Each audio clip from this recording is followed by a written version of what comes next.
Welcome to the Long-Term Investor. Today, I'm joined by Brian Portnoy, founder of Shaping Wealth, a learning technology platform transforming the human experience of money. Brian has written multiple best-selling books on the psychology of money, including How I Invest My Money, The Geometry of Wealth, and The Investor's Paradox. As an investor, educator, and entrepreneur, Brian has worked in the hedge fund and mutual fund industries for 20 years. He gives keynote speeches and workshops around the world on topics ranging from the relationship between money and happiness to make better investment decisions. Brian serves on the advisory board of the Alliance for Decision Education, is a CFA charter holder, and earned his doctorate at the University of Chicago. Brian, thank you so much for joining me today. You have done so much interesting work that when I was preparing for this interview, I thought to myself, how in the world are we going to do this in the 45 minutes that I typically try to keep it under? So I'm not going to mess around at all here. I'm just going to dive right in with the big questions. Brian, tell us your opinion on what the difference between being rich and being wealthy is. All right, good. We're hitting the big fork in the road right at the start. Yes. This is an important distinction.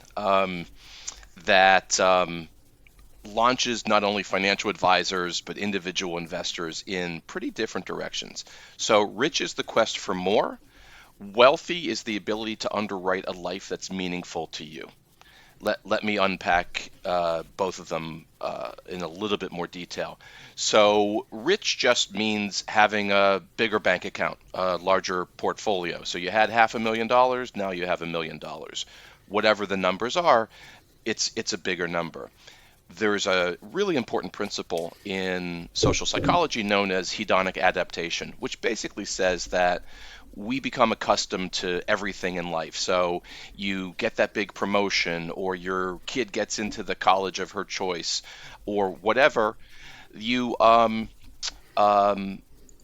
become pretty quickly accustomed to that. And the happiness that you thought you were going to get from it, it might be there, but it fades pretty quickly. So the quest for more generally in life, which we're wired to because we're growth-oriented individuals, that is important, but that good feeling is fleeting. So rich doesn't make us feel as good as we think it might. In the meanwhile, wealthy, which is a more mindful experience, is having the sense that you have the ability, the chance to afford to underwrite a life that you define as meaningful. And you get into some, big words here, like what is a meaningful life? Well, that's a pretty big topic. What does it mean to underwrite that life? Well, that's a big topic. But here you open a door to, I think, a much more interesting room. Well, and you have, since The Geometry of Wealth, that book really blended a lot of what was great investment thinking with a lot of great behavioral thinking. And funded contentment is a phrase that seems to pop up throughout your work. Could you define that and explain maybe how you help people identify their own version of it? Yeah. So funded contentment is my shorthand for true wealth. Because happiness is sometimes fleeting, I think all of us think about, from time to time at least, what a joyful, contented life is. So I think we're all seeking contentment, which is that deeper sense that your life is going as you had hoped, as opposed to, oh man, I'm having a great day, and the pickup basketball game went well, or my kid got a good grade on a test, or whatever. So that deeper sense of contentment is what we want. And to the age-old question, does money buy happiness? The partial answer is yes, it does. You need to be safe. You need to have food on the table. You need to have a roof over your head. You need to have some sense that you're living safely. So there is to some extent, a positive connection between money and happiness. And so funded contentment, as it suggests, is really figuring out the money piece to a meaningful life. Now, a meaningful life has lots of other parts to it. Much of it has being nothing to do with money, but financial well-being in and of itself is a foundational thing. I think of 4 forms of well-being: physical, emotional, spiritual, and financial. And we have doctors and clergy and counselors to help us on the first 3. we're a little bit lost as individuals and a society as to what the other well-being, financial well-being means. And so, again, that opens a door into, well, what are the things that are meaningful to you? And some of the writing and speaking and coaching and consulting that I do and that now my team does is really focused on asking people those questions, which are not always the most comfortable questions.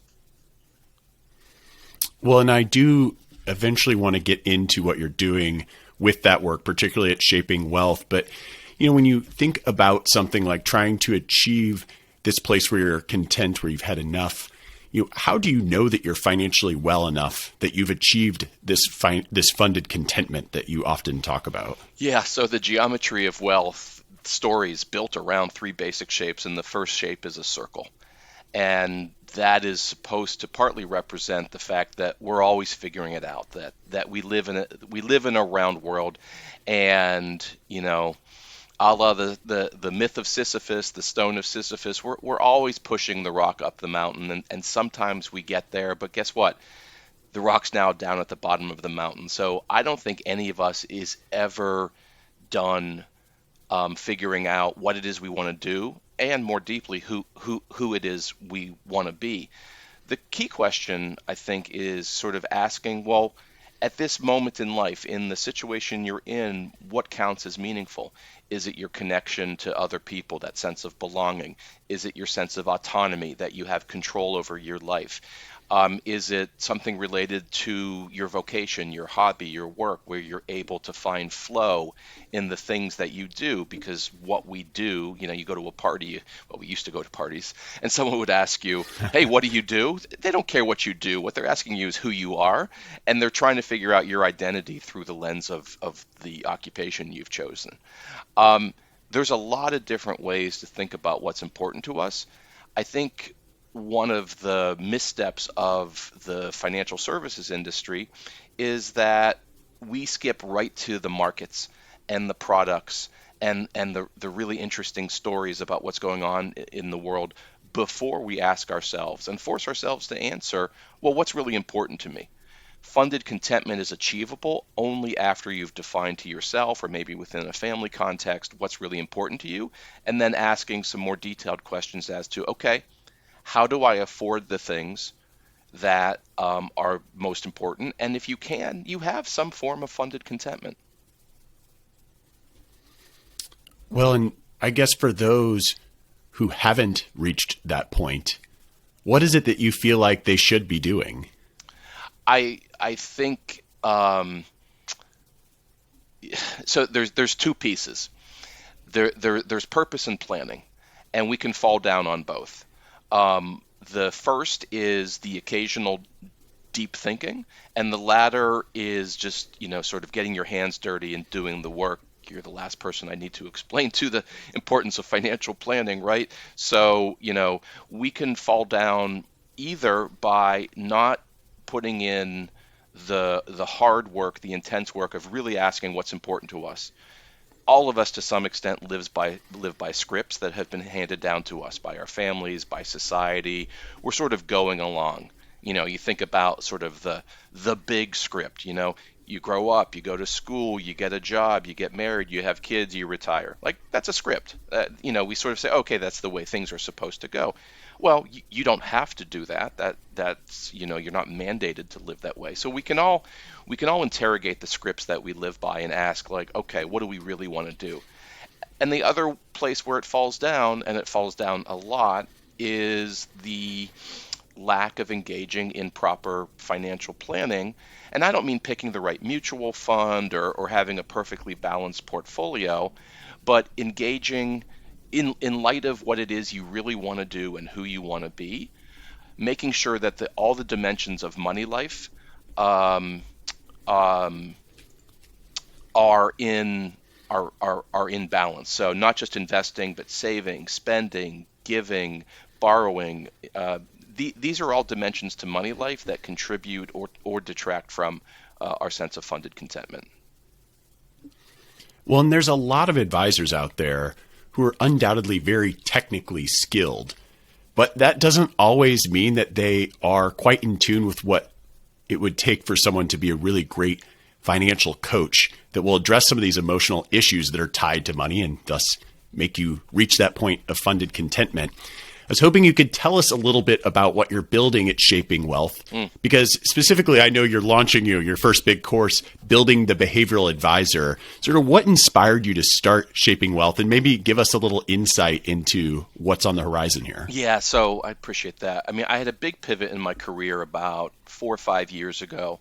I was working for a large investment firm where I was head of investor education, behavioral coaching. It was a firm that, primarily served financial advisors, wirehouse, independent broker-dealers, independent RIAs. And prior to then, I was in the institutional money management space, pension fund, endowment, where you really didn't meet the end client.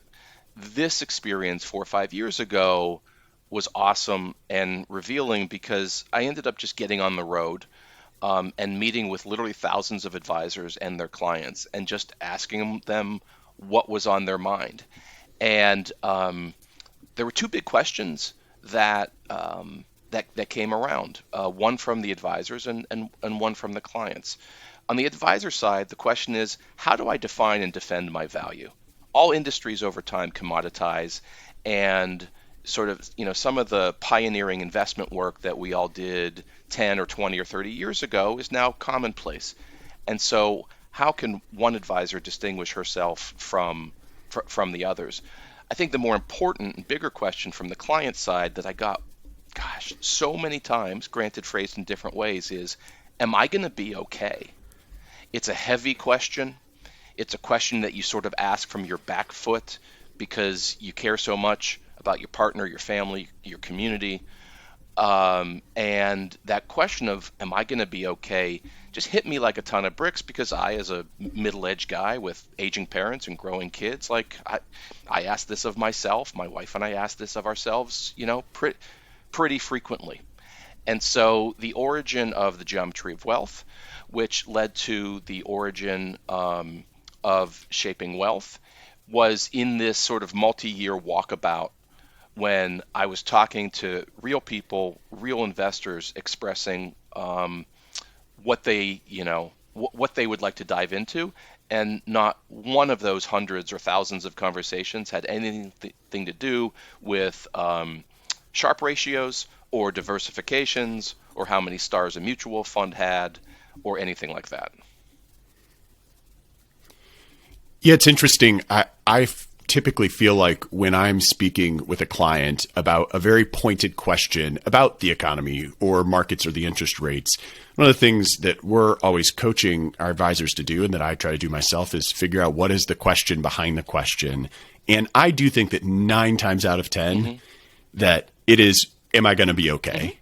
Are you thinking about this, and how is this going to impact me? And is the plan still work? And so that core need to feel okay, it certainly seems relevant in my day-to-day life. And I also think that in general, maybe I'd be curious on your opinion, people mask their insecurities about money, and they mask their desire to even talk about money through these questions. So for example, it's a little impolite to talk about money in social settings, or people feel uncomfortable. I'd be curious to know why you think that might be, but also your opinion on how that ends up being expressed in our interactions with money. Yeah, so it's really easy to think of money.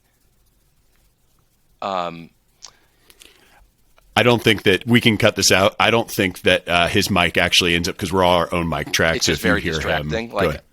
He's talking. Let's see if he hears us, and I can have him muted. Hey, Matthew, can you hear us? Now he. Yeah, no, I mean, I'm hearing someone talking, and it was just very. Yeah, that's Matthew talking to somebody in his house, I think. Yikes. Hey, Matthew. Okay.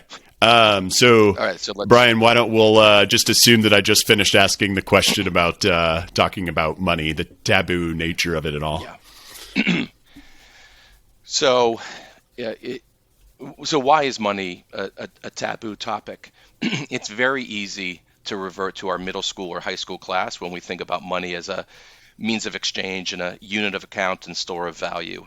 It's sterile, it's harmless, you can go there, it's completely boring, and for the most part, totally irrelevant.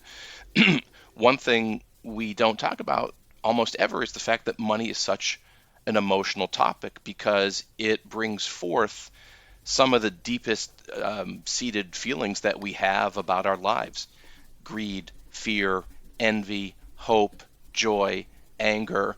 These are less than a stone's throw away from any money conversation. So when we think about inflation, I mean, it's such a big topic now, it's about a quick two steps to get from inflation to, the question of, am I going to be okay? Should I be fearful? How is this going to impact my life, and the people that I take care of? The American Psychological Association does a survey every year as to what's most stressful in people's lives, and every year the number one topic is money, more so than politics or religion or mortality. And that also extends to things that you don't want to talk about. Part of the challenge that we have as a society is that, we've got these old brains, hundreds of thousands of years old, and money's a relatively new invention, and we as a species have never really figured out a comfortable way to talk about where money fits into our daily lives. And that mismatch, or that disconnect, plays itself out a million times a day between husband and wife, parents and child, boss and employee, you name it. These are super uncomfortable questions. Part of what I'm trying to do, and I know, through your platform and all the things that you write and speak about, trying to introduce these concepts in a way where people are actually given permission to talk about them, where they receive, sort of real validation in the form of, hey, everybody is grappling with these things. It's okay if we talk about them, not necessarily on a stage in front of thousands of people, but like in an advice context or in some other personal context. It's okay if we go there. And I have found now at what I'm doing now, but also over the last 7-8 years, if you give people a little bit of permission and a little bit of validation, it opens a tiny door to a huge room where you can have really impactful conversations. What's interesting about that, and I know that that's a lot of what the coursework that you're going to be training advisors with through Shaping Wealth is going to do, is, that empathy, but also the storytelling that I think sometimes people assume that their financial advisor just makes all the perfect decisions and has no behavioral errors and follows the spreadsheet to a T. But in reality, I think the book that you put together with Josh Brown and was illustrated by Carl Richards, How I Invest My Money, showed across, was it 25 advisors, yeah. 25 advisors all over the map in how they think about money, in terms of the choices they make and the places where they say, I know this isn't mathematically optimal, but it makes me feel happy and it makes me feel comfortable. There was a lot of that. And I think that storytelling and that openness is something that we as financial professionals really ought to embrace more. In fact, the day after the book was published, I read the whole thing. And I said, you know what, I'm going to go ahead and post my story online. And I'm really glad I did, because it got such a positive response of, hey, Peter's not a robot. Yeah. He does little things well, sure, like anybody else. But he also does things that isn't perfectly aligned with what a spreadsheet would tell you to do. Yeah, and that was awesome. I mean, I immediately double-clicked on your article and read it, and it was great. It was great. Yeah, so I think about, well, what is the role of the financial advisor in a lot of different ways, and I've polled friends, who are, advisors in the weeds with clients, like, hey, what's a description of your job? Like, what do you do every day? And when I compile it, I get a list of somewhere between 30 and 40 roles that a financial advisor plays on a daily basis. My one contribution, which is really strange sounding, is that I actually think the modern advisor is a ghostwriter. I think the modern advisor helps people tell their story, helps them write it, edit, and in some cases publish it to the world. I'll give a few more sentences on it because it's such a maybe a strange concept, but roll back to just a little bit of the way the brain works, we are not natural calculators. We are storytellers. We define everything through the stories we tell. And, we know through certain authors and scholars like Joseph Campbell that humanity has been telling similar stories about itself since the very beginning in terms of the journey that we're on. We can't help but frame what we're doing as the hero of our own journey. And I don't know if it's good or bad. I actually think it's good. I think it's awesome.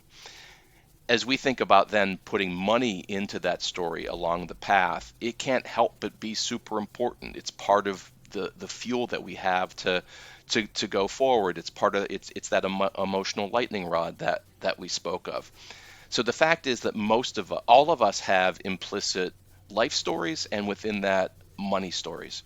What are those money stories? Almost nobody has really come to terms with that. The project with Josh was a fun opportunity to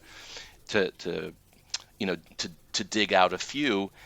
And what's become clear is that if you can tee up storytelling as a skill for a financial advisor and then show them the way that they can help people tell their own story, they become that ghostwriter in the best possible sense. So if you think about part of what advisors do as sort of being a coach, I wouldn't call it necessarily a behavioral coach. You're not trying to eliminate people's biases, but you are trying to help them live the life that they want to live. I think it's absolutely essential that in helping them live the life that they want to live, their story has to come into the mix, and there are better and worse ways to helping them articulate that story. I absolutely love that. Advisors helping people write their own story. It's really, really powerful. And there's a lot of people today, the pandemic made people reevaluate what their life story was a little bit. And we're seeing that with the Great Resignation going on. How does that all fit in your opinion? It's fascinating. I mean, obviously, it's been such a weird, messed up time now for almost a couple years. So much tragedy, so much loss.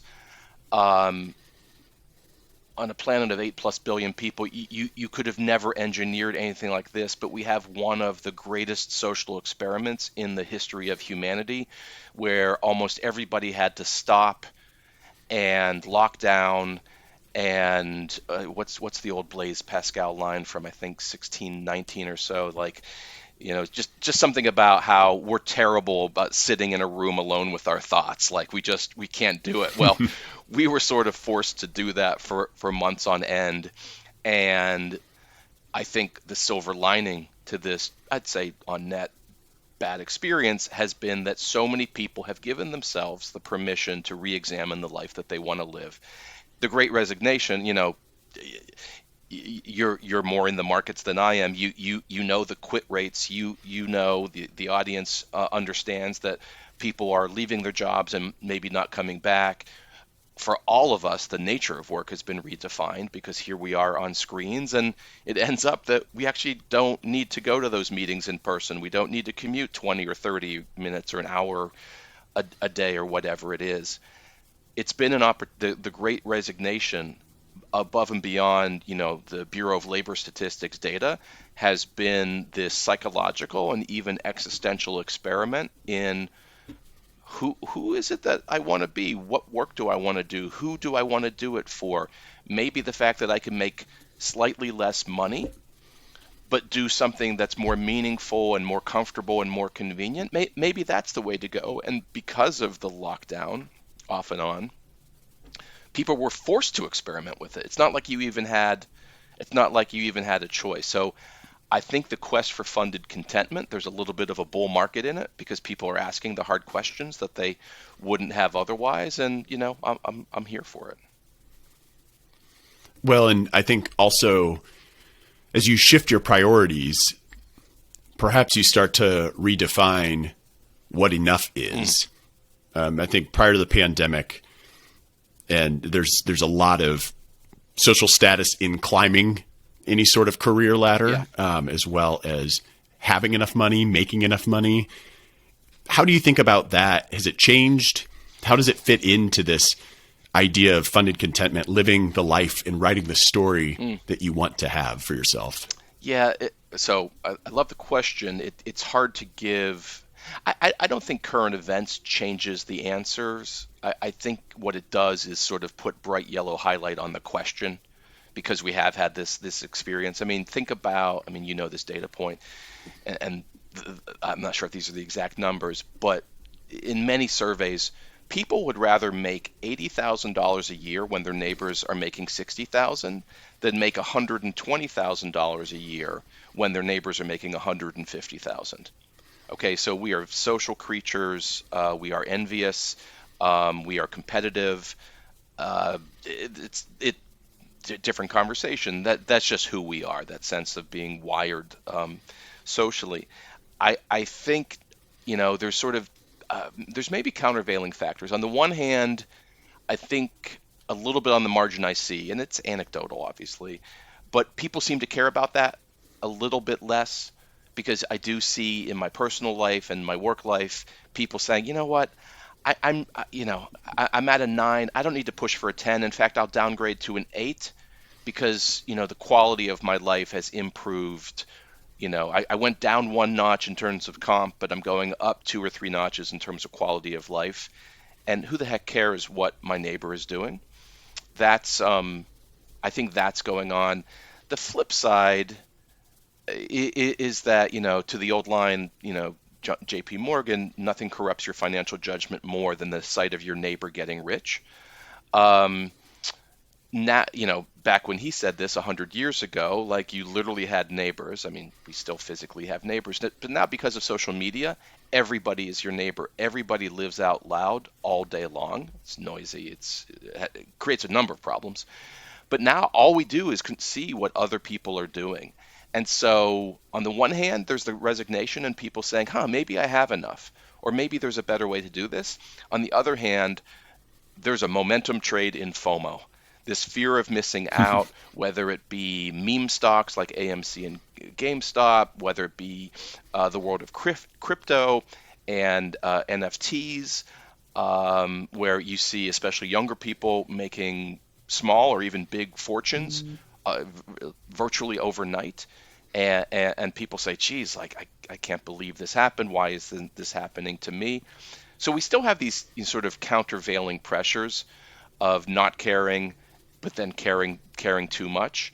Um, what excites me is that there's at least the opportunity for, not just the Great Resignation, but the Great Reimagination to say, hey, maybe I want to be somebody different. And this time is so weird. Everyone's focused on themselves. Maybe I'll just focus on the way that I want to edit my story and write it differently because all of our stories are in pencil. They're not in pen. And so we can do things differently. And so finding that agency and that authorship, it's awesome and it's empowering. Well, and I imagine that once you have a story in your head about what your financial life is, what your trajectory is, what your goals are, that's really going to help, well, help, but sometimes not help. It's really going to define your habits. And I think that a lot of financial success boils down to having good systems in place or good habits in place. And ultimately, as you know, I mean, you're a behavioral expert, in my opinion, we often don't even recognize the habits when we have them. So it is interesting the work you're doing, how maybe writing that different story allows it to be a bit easier to build better habits in these areas. Any kind of, and I know you have written a little bit about this in the past, on how people might build better habits. Any kind of insight that you want to share there? Yeah, a couple things quickly. One is building new habits is hard. There's a really great literature out there on habits. James Clear's Atomic Habits. I think we've all read. Everyone's read it at least twice or 3 times, and it's just so good. Part of better habit formation is even understanding what you want and need to form habits on, and because money life is something that goes way beyond investing. I think whether it's in your own mind or with a partner or a financial advisor, appreciating that there are all these different dimensions to money life that are amenable to better habits, that's the first step. So not just, on the investing piece where you make sure that when the market gets volatile, you stay in your seat. Like we know that, and that's sort of an old school behavioral insight. But in terms of saving, spending, insuring, borrowing, giving, all these other dimensions, they very much have an impact, not just obviously on our bank accounts and balance sheets, but also on the quest for funded contentment. And so, the opportunity, just stay in the realm of saving, for example, which is as important as it gets.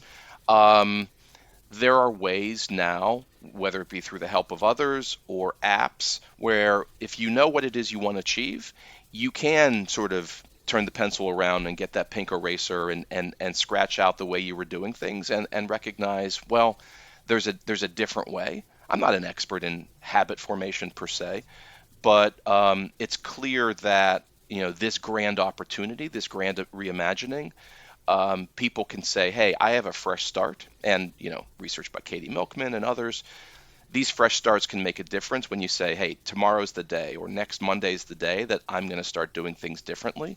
And you're off to the races. Well, Brian, I know we're coming kind of close here on time. There are two questions I tend to ask every guest of mine.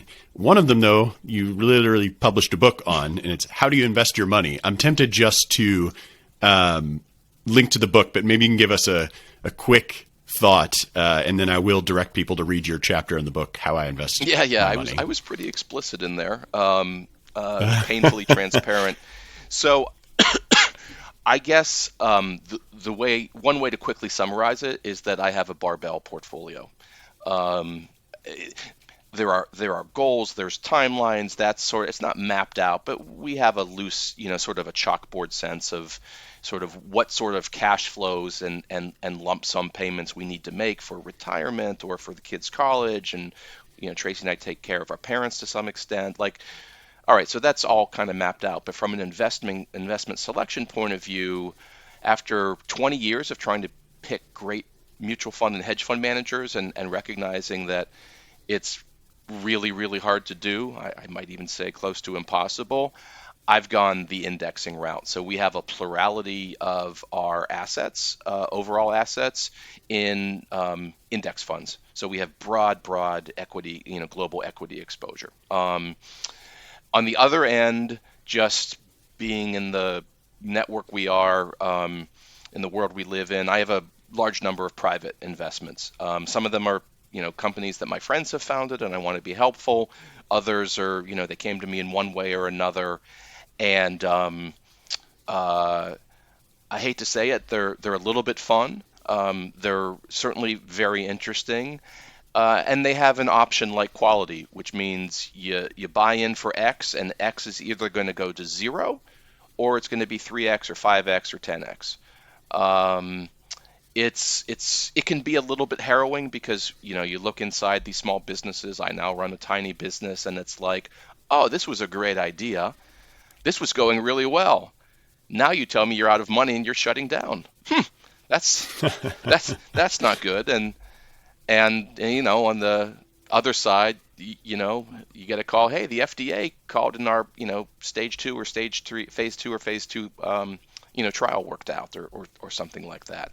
So it's a barbell between very liquid, super low cost, just give me exposure to the market, and private investments that have the opportunity to be very lucrative, but it does stink when some go to zero. But I am, to some extent, emotionally prepared to accept that, they will. Some of them will.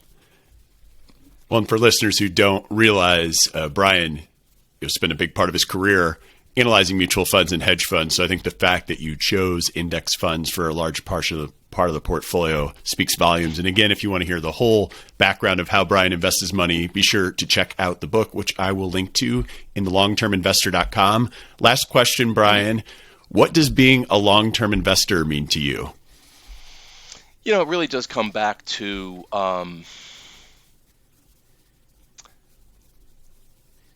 working in your own mind to articulate what's really important to you and thinking about how you can fulfill those things.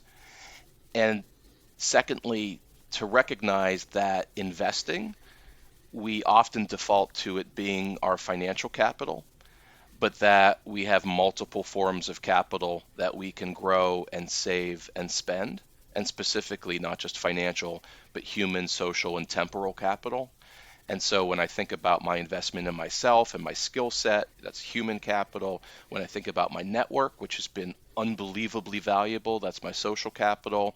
And it's a little more vague, but it's super important. What do we all have the least of? It's time and attention. And so how am I creating the opportunity to have more time and attention? And how do I then choose to allocate that time in a way that I can be time affluent, which is a really fascinating topic that I've spent a lot of time writing about. So I've got 4 forms of capital that I'm trying to grow, inventory, and at some point spend. And I do put a lot of thought into how those 4 buckets can allow me to not only live a good life, but to create a life for Tracy and the kids and our community in a way that's hopefully good, better. Well, great stuff as always, Brian. Thanks so much for joining me. And for all of you watching on YouTube, be sure to like and subscribe. Helps more people find these videos, hear the knowledge of the guests that we're sharing. And if you're listening on the podcast, you can always find me on YouTube at Peter Lazaroff. You can always go find the show notes at thelongterminvestor.com. I appreciate all the notes and feedback I'm getting. So thanks again for joining us. And until next time, to long-term investing.